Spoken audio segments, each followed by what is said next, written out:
E aqui eu trago para vocês, então, os dados de ocupação, né, dos parlamentos ao redor do mundo. Então, assim, esse dado aqui ele é de 2019. Em 2019, as mulheres ocupavam cerca de 1/4 do parlamento, né, de todo o mundo. O que isso significa? Apenas 24% de ocupação. E o resto tudo era ocupado por homens, né? Isso é uma grande disparidade, realmente. E o pior disso, na verdade, é quando a gente observa o nosso país, como eu falei para vocês. O Brasil, em 2019, ele só tinha cerca de 15% da nossa Câmara dos Deputados ocupados por mulheres, o resto era por homens. Claro que esses dados eles vão se modificando lentamente, né, com o passar dos anos. Hoje a gente já tem uma porcentagem um pouquinho diferente, mas ainda dá para se dizer que é um dado atual. Então, com isso, no meu estudo, eu fiz 3 capítulos, né, como a maioria das dissertações e teses. No primeiro capítulo, eu fiz uma revisão, assim, uma revisão bibliográfica sobre a inclusão das mulheres no mundo público, assim, de forma geral. No meu segundo capítulo, eu abordei, na verdade, a questão, assim, das mulheres no Brasil. E no meu terceiro capítulo, eu fiz algo um pouco diferente, né? Eu trabalhei exatamente com uma coleta de dados da participação das mulheres nos parlamentos a nível mundial, só que, em função de serem muitos países, eu tive que realizar um recorte para fazer um estudo de caso mais centralizado. E aí, com isso, eu selecionei ali 6 países, que é o Reino Unido, a França, Estados Unidos, Portugal, a Argentina e, é claro, o Brasil. E agora eu vou mostrar para vocês, que essa é a parte que eu realmente quero que vocês vejam e pensem comigo, que é a questão dos dados mesmo, né, de como se dá progressivamente essa ocupação feminina e mostrar para vocês alguns marcos que parecem importantes, que fazem com que se tenha mais ou menos participação das mulheres nos parlamentos desses países. Quando eu falo parlamento, gente, parlamento é Congresso Nacional, são assembleias nacionais ou o parlamento em si, porque cada país tem a sua denominação, então é isso. Então, para começar, aqui eu peguei o Reino Unido, para a gente começar. O Reino Unido, a primeira mulher que ocupou o parlamento mesmo foi em 1918. Vocês podem ver que a gente tem ali um início, uma evolução muito gradual da ocupação feminina nos parlamentos. Isso chama bastante atenção. Vocês podem observar pelo gráfico que é uma taxa muito pequena de ocupação. É menos de 5% ali no iniciozinho, e isso se mantém por muitos anos. A subida ali, de fato, das mulheres, do aumento de mulheres que ocupam esse parlamento, se dá, na verdade, quando se tem no Reino Unido a primeira-ministra mulher, que é a Margaret Thatcher. Ali a gente começa a ver, de fato, um expressivo aumento, né, nessas taxas. Isso é claro, isso é representatividade, né? A partir do momento ali que a Thatcher assume o poder de 79 até os anos 90, a gente pode ver, então, esse aumento. Em 2002, o Reino Unido ele começa a estabelecer também alguns projetos de discriminação positiva, né? Que são os projetos como lei de cotas, lei de paridade eleitoral. Cada país coloca um nome, né, para esse tipo de projeto. E eles são muito importantes, eles surtem um grande efeito. E os efeitos estão ali no gráfico, como vocês podem ver aqui, gente. A gente começa a ter um grande efeito ali a partir de 2001. E o que acontece? Vocês podem observar que o aumento das mulheres, eles não recuam mais, né? As mulheres vão ocupando esse espaço e eles não recuam. Por quê? Porque a lei de cotas, a lei de paridade deles assegura, né, isso. Esse aumento, essa quantidade ali de mulheres que têm que ocupar o cargo. Se não me engano, ali no Reino Unido, o planejamento deles é de cerca de 30% das vagas, das cadeiras ocupadas por mulheres. E isso ainda não é uma paridade ideal, que seria entre 40% e 50%, mas já é algo, né, gente? E atualmente o Reino Unido, ele já tem cerca de 30% das cadeiras ocupadas por mulheres no parlamento. Isso é muito importante também. Aqui eu trago para vocês a França. A França tem uma adesão ao sufrágio, uma conquista do sufrágio feminino tardia, né? E as mulheres francesas, então, a primeira mulher francesa a ocupar uma cadeira, as primeiras são em 1945. Né? Logo no início existe um fervor, né, que as mulheres ocupam um nível até aceitável de mulheres no parlamento, mas entra em declínio. E quando entra em declínio, ressurge, né, com força total o movimento feminista dizendo, olha, a importância, né, para a gente ocupar esse espaço é muito importante. Vocês podem observar ali que em 1951 começa a diminuir o nível de ocupação das mulheres nesse parlamento, diminui, chega a um nível baixíssimo de ocupação, e depois, com a força do movimento feminista francês, essa ocupação ela vai surgindo ali na Assembleia Nacional da França. E a grande questão é que as mulheres feministas francesas, elas lutaram por muitos anos por uma lei de paridade eleitoral, elas foram, assim, uma das pioneiras a falar sobre isso, a trazer a importância da criação de uma lei de cotas, né? Foram um dos primeiros grupos que trouxeram isso, assim como as mulheres americanas, só que a lei de paridade eleitoral delas só foi criada em 1999. E ali, claramente, também vocês podem ver, né, como o efeito vem surgindo, né?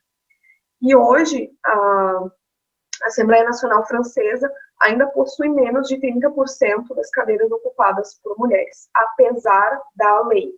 Mas a gente tem que pensar também algumas coisas, né, nessa questão da França, como a questão de que elas ocuparam o parlamento de uma forma muito tardia. Então, isso também a gente vai contrabalanceando, né. Aqui eu trouxe os Estados Unidos. Os Estados Unidos é bem diferente da França, o gráfico, você só de bater o olho já vem. A primeira mulher que ocupa o Congresso Nacional dos Estados Unidos em 1917. Vocês podem perceber que também tem um aumento muito gradual.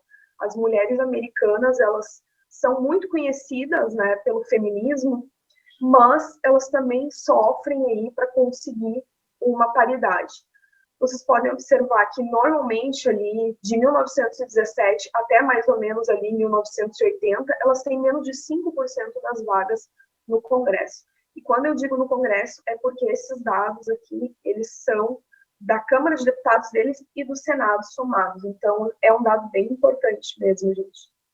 E a grande questão que elas vão enfrentar nos Estados Unidos é que, apesar de elas lutarem por uma lei de cotas, uma lei de paridade eleitoral, até hoje essa lei ela ainda não foi adotada.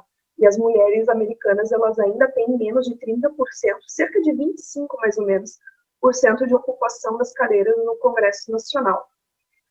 Uma questão que é bem importante da gente observar, assim, em relação às mulheres americanas, é exatamente isso, que elas conseguiram aumentar a quantidade delas de cadeiras sem uma lei de paridade eleitoral, mas a duras penas, né? Com um movimento feminista muito forte, que é algo que nem todos os países têm possibilidade de ter, né?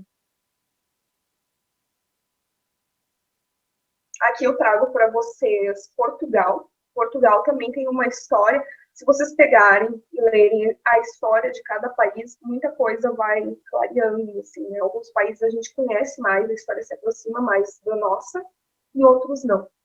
Quando eu trago Portugal, eu trago exatamente por ser um país que colonizou o nosso, né? Então, assim, a gente tem muitas coisas interessantes, e Portugal tem, na sua história, uma história de lei de paridade eleitoral que deu certo.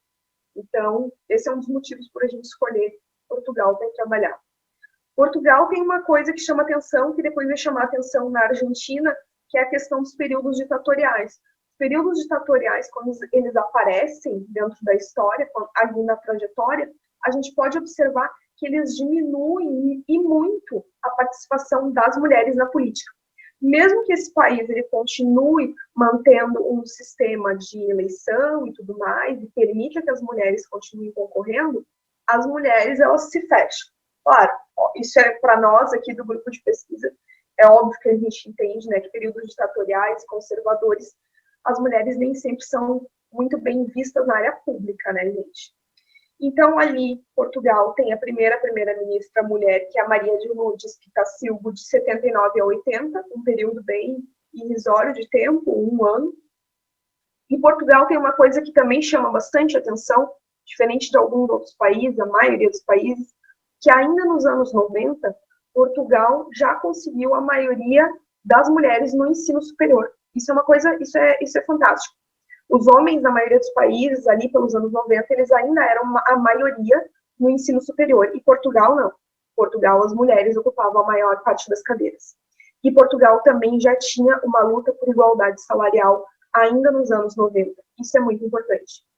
A lei de paridade, ali, de paridade eleitoral portuguesa foi criada após 99. Tá? E mesmo assim, vocês podem observar ali, porque outras leis foram criadas ao mesmo tempo, leis que pediam igualdade salarial, oportunidades iguais para as mulheres em ocupação de vagas em empregos públicos. Tem várias leis, Portugal tem isso assim, de fantástico, quando se observa essa questão da paridade, e vocês podem ver como tudo isso influenciou e muito ali no gráfico, para que nos últimos anos Portugal tivesse, sim, uma ocupação quase que ideal das cadeiras do parlamento português.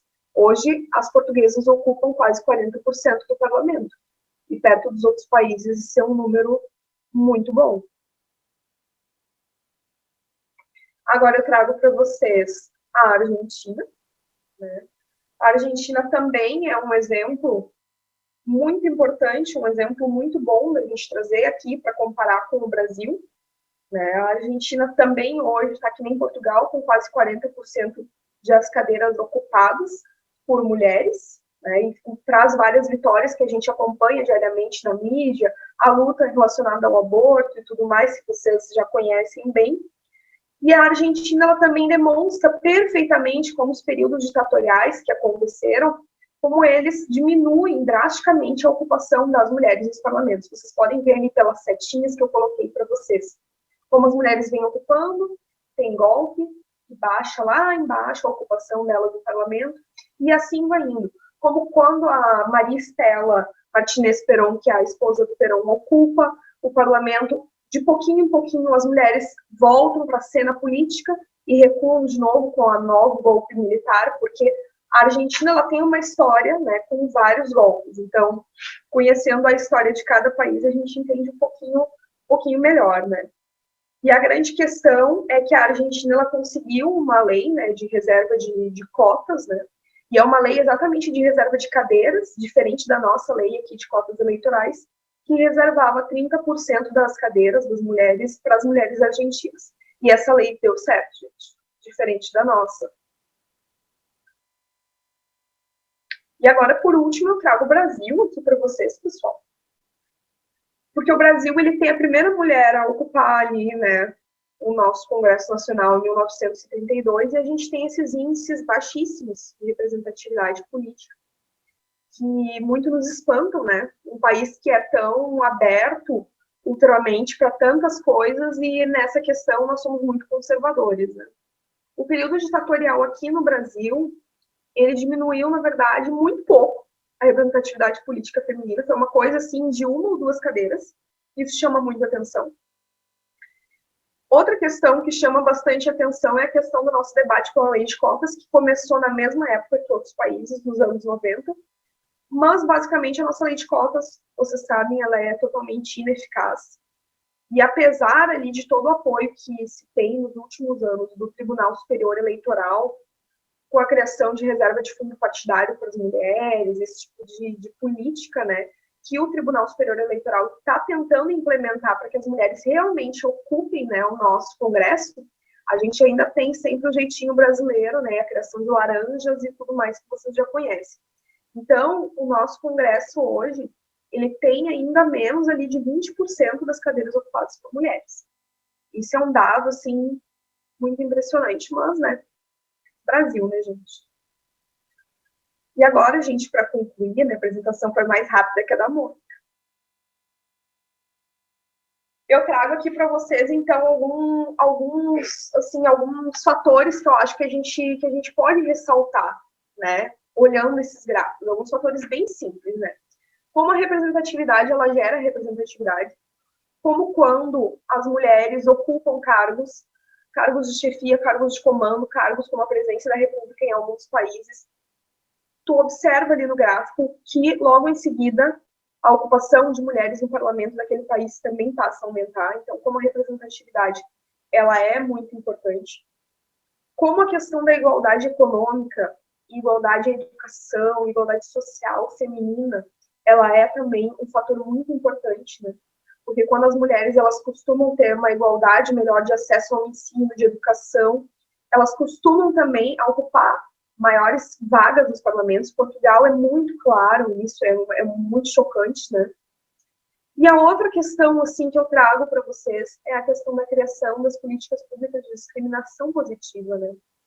Que elas parecem parte da solução, né, gente?